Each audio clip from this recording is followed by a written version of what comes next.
काहे दुपट्टा डाल रही हो?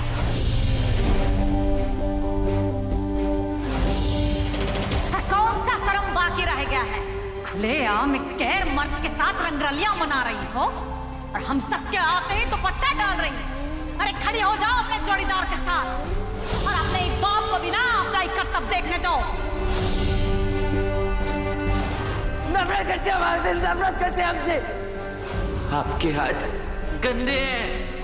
देख लिया ना प्रशोदम जी, आपके सामने आपकी बिटिया डिग्री और डिप्लोमे लेकर खड़ी है।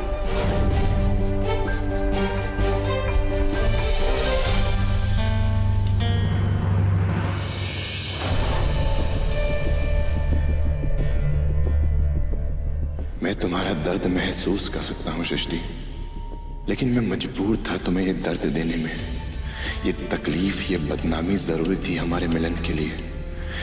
अब तुम्हारे अपनों के नफरत के बीच हमारा प्यार का फूल खिलेगा।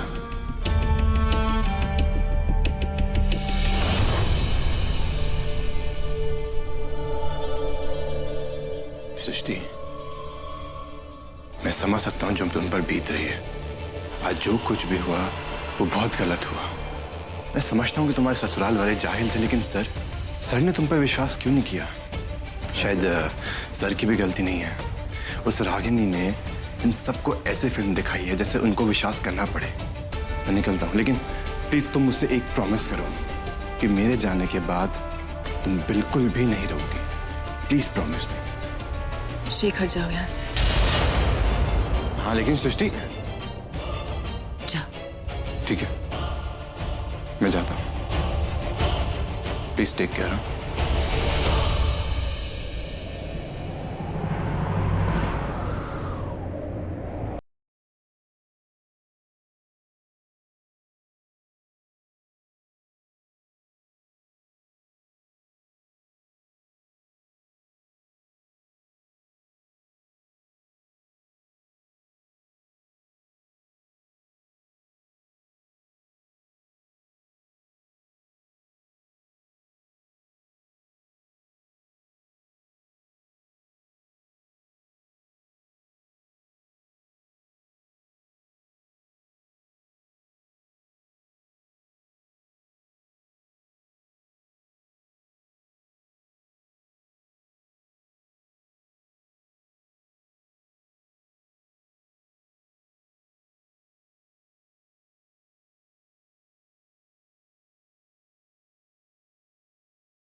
हमारे घर वालों के सामने बदनाम करने का प्लान कामयाब रहा। मैं बहुत अच्छी तरह से जानता हूं तुम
नारद, हमें ना पूरा कुंडली चाहिए उस शेखर का।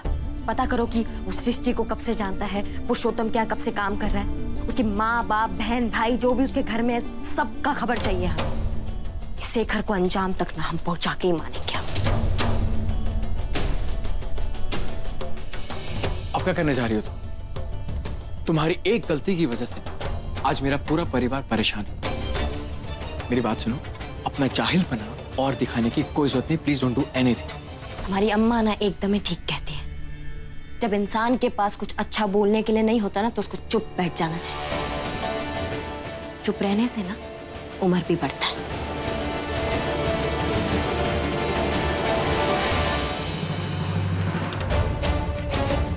तुम्हारी अम्मा जी ने ये नहीं सिखाया कि अगर किसी इंसान को रिश्ते समझने की अकल ना हो तो उसे उस रिश्तों से दूर रहना चाहिए। एकदम ही सही बोले मिस्टर जिया। हमें रिश्ते नातों का ना बिल्कुल समझ नहीं है। अगर होता, हमारे रिश्ते का ई दुर्गति नहीं होता।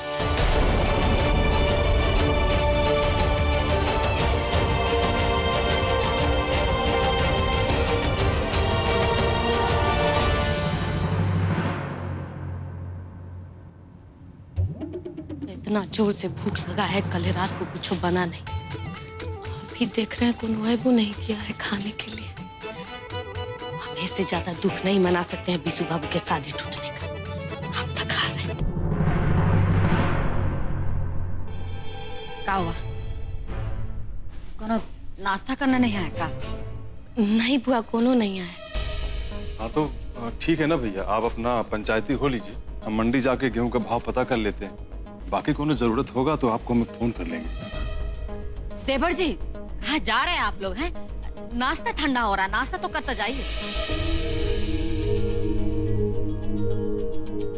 अनुराग बेटा, अच्छा हुआ है तुम भी आ गए। चलो नाश्ता कर लो। नहीं माँ, मेरा कुछ खाने को मन नहीं। वो जी, भूख तो हमको भी नहीं है। देखो बा, खाने का इस तरह से अपमान नहीं करना चाहिए। और जब नाश्ता बन ही गया तो चलो थोड़ा थोड़ा खा के निकलते हैं। जी।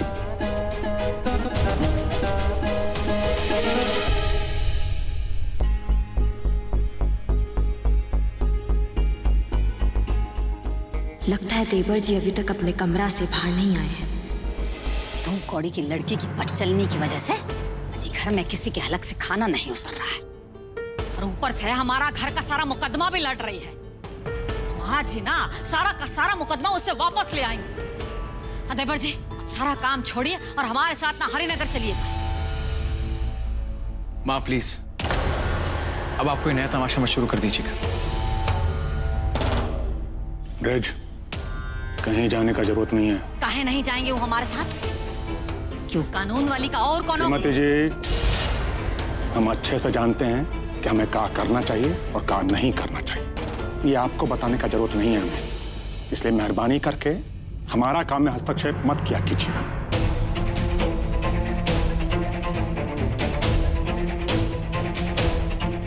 ठीक है, जिसको जैसा ठीक लगे वैसा कीजिए।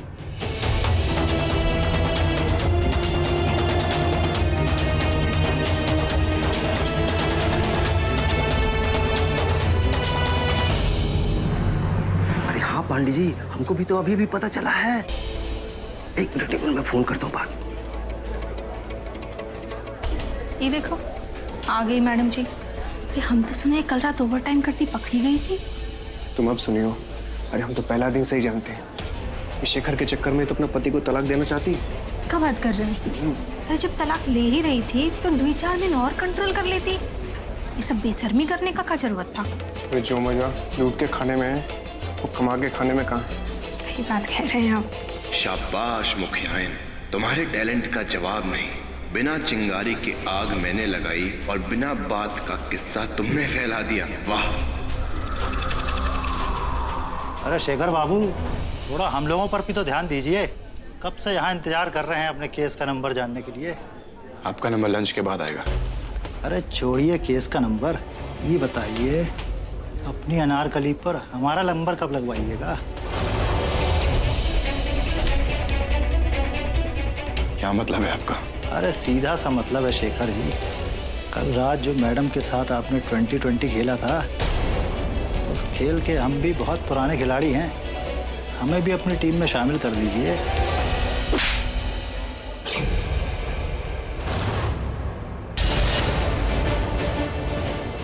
तेरी हिम्मत कैसे हुई घटिया बात करने की? जान ले लूंगा तेरी। अरे शेखर बाबू छोड़िए, क्या कर रहे हैं आप? कानून अपने हाथ में लेंगे क्या? छोड़िए। अरे तो कौन सा गलत बात कह दी हमने? सारा कोर्ट जानता है तुम लोगों के किस्से के बारे में। तुम लोगों की वजह से पूरा वकील बिरादरी बदनाम हो रहा है। तुम कहना क्या चाहते हो? क्या किया है सामने? हाँ? अरे शेखर बाबू, कहाँ हम लोगों का मुंह खुलवा रहे हैं आप? और खाली शुक्ला जी को मारने से क्या होगा? पूरा कचहरी बोल रहा है, समझे? और आप लोगों का रात का जो गरम कहानी है ना, पूरा कचहरी जानता है। अरे आप तो फिर भी ठीक है, आप मर्द हैं, लेकिन वो मैडम, पूरा लड़की का जात का नाम खराब कर दिया उन्होंने। अरे वर्मा जी, हम तो कहते हैं कुछ तो कंट्रोल होना चाहिए ना खुद पर। अब ऐसा बेशर्मी किया है कि लोग बाकी लड़कियों को भी शक की निगाहों से देखने लगे हैं। शर्म नहीं आती? लड़की हो के लड़की का नाम खराब करती हो। लड़की हूँ शेखर बाबू, लेकिन ऐसी वैसी कोई हरकत नहीं करी है कभी। ऐसी घटिया बात दोबारा करी ना तो मैं डिफेमेशन का केस डाल दूंगा सब पर।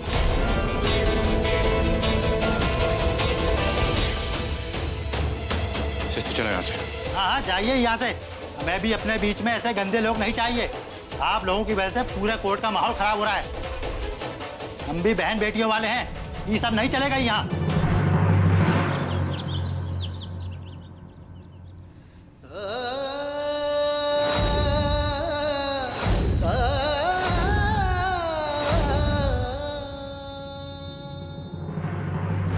देवर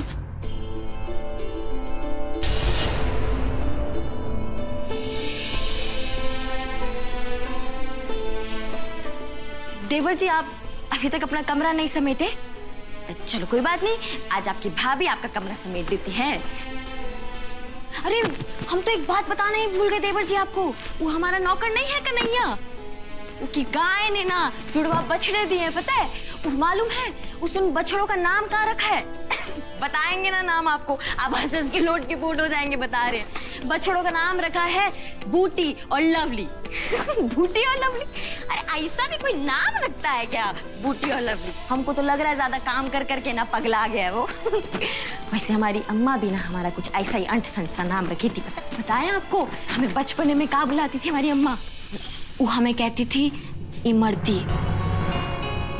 तेरी की हम तो आपको अपना बहुत बड़ा वाला सीक्रेट बता दिए। अब देवर जी आप हमें ना प्रॉमिस कीजिए कि आप ये नाम किसी को नहीं बताएंगे घर में। भाभी, आप हमें कुछ समझाने आई हैं? अगर ऐसा है तो। अरे नहीं, हम काहे आपको कुछ समझाने आएंगे? अरे देवर जी, आप तो खुद ही कितने समझदार हैं। हम तो आपको ना नाश्ते के लिए बुलाने आए थे। भूख लग रहा होगा ना आपको, चलिए नाश्ता कर लीजिए। नहीं भाभी, हम बिल्कुल समझदार नहीं हैं, लेकिन अब हमें थोड़ा थोड़ा समझ में आने लगा है, और जितना हम समझ पा रहे हैं ना, उस हिसाब से हम सृष्टि जी को कभी माफ नहीं करेंगे, किसी के कहने पर भी माफ नहीं करेंगे। हाँ ठीक है, तो मत कीजिए माफ। कौन कह रहा है आपको माफ करने के लिए? अरे देवर जी, हम तो आपको यहाँ ये कहने आए हैं कि उसके चक्कर में ना आप अपने आप को तकलीफ मत दीजिए। आप वो कानून की देवी के चक्कर में साइड पे जाना शुरू किए थे ना, छोड़ दीजिए। आपका मन नहीं कर रहा है, नहीं चाहिए, वो सारे काम छोड़ दीजिए जो आप दूसरों को खुश करने के लिए किए थे। और अगर कुछ करना है ना देवर जी, तो आप अपने लिए कीजिए। आपको सच बता रहे हैं, आपकी पूरी फैमिली आपसे बहुत प्यार करती है, आपको बहुत खुश देखना चाहती है। आपके जो मन में आता है ना, आप वही कीजिए। चलिए अभी तो फटाक से नाश्ता कर लीजिए। अब हमारे पेट में तो बहुत चूहा दौड़ रहा है, आपके पेट में नहीं दौड़ रहा है। चलिए चलिए, आइए, आ जाइए।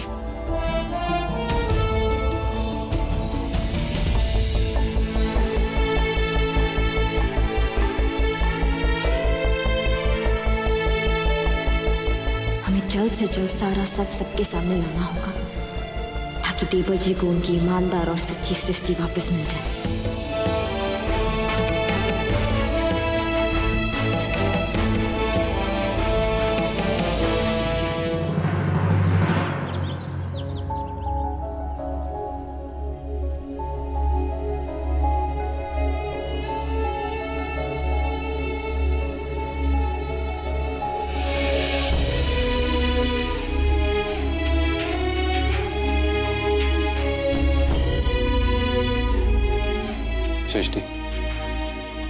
ये सब एक बुरा सपना है। प्लीज इसके बारे में मत सोचो ज्यादा।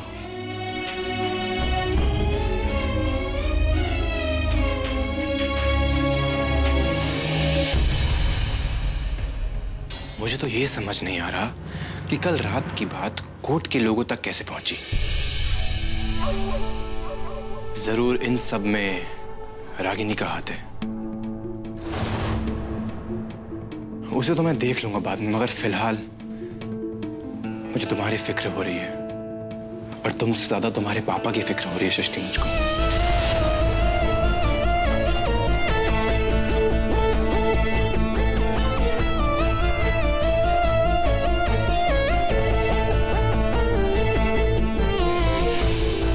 सृष्टि, तुम सारी सच्चाई जानती हो। दुनिया चाहे कुछ भी कहे, लेकिन तुम अपनी नजरों में कभी नहीं गिर सकती। लेकिन सृष्टि, तुम्हारे पापा का क्या? उनका तो लोग जीना हराम कर देंगे ना। मैं जानता हूं सर को अपनी इज्जत से प्यारा कुछ भी नहीं है, और पता नहीं वो ये सब कैसे बर्दाश्त करेंगे सृष्टि।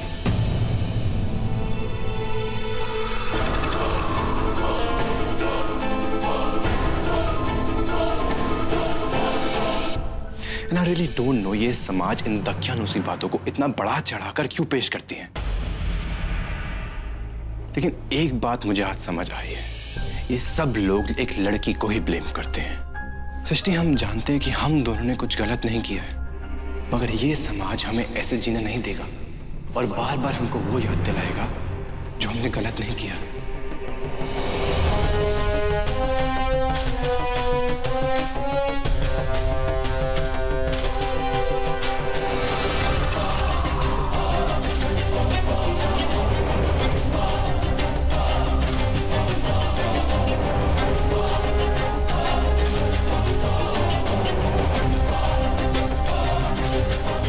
सृष्टि, इस रागिनी ने हमें हरिनगर में काम करने लायक नहीं छोड़ा। तुम्हारे हिसाब से हमें क्या करना चाहिए?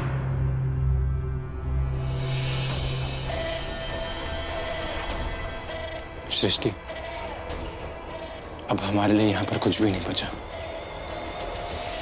हमें लगता है कि यहाँ के लोगों की याददाश्त बहुत कमजोर होती है। जब हम यहाँ पर रहेंगे ही नहीं, तो सबके मुंह अपने आप बंद हो जाएंगे। हमें हरिनगर छोड़कर जाना होगा।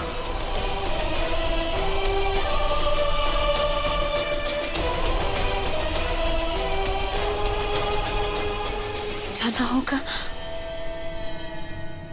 हम कहाँ जाएंगे? हम दिल्ली जाएंगे सृष्टि। दिल्ली? हमें वहां पर कोई भी नहीं जानता, और वो हमारे लिए एक नई शुरुआत होगी, और यही बात हमारी ताकत बनेगी। आसमान छूने की अपॉर्चुनिटी होगी वहां पर। सृष्टि, मैं तो कहता हूं कि इस मुश्किल को एक अपॉर्चुनिटी समझो। हमें एक नई और बेहतर जिंदगी बुला रही है सृष्टि, और वैसे भी यहाँ पर बेइज्जती के अलावा कुछ भी नहीं बचा। बोलो सृष्टि, चलोगी ना मेरे साथ?